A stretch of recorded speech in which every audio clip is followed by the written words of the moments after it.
To browse the members of the global platform, just click on Members on the left menu. We now see all the members of the platform, their pictures, their names. You can also filter by profiles like competitors or even the challenger organizations. Now let's reset this.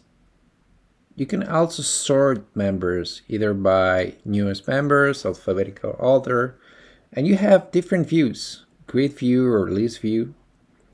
You can also filter members by name and by skills. So if we search for a designer, we see all members with designer on their profile. So let's reset this form. Come back to all members. You can connect, even send private message or follow these members. So let's now click on one of the profiles. Let's see Jennifer's. We can see that we are following her.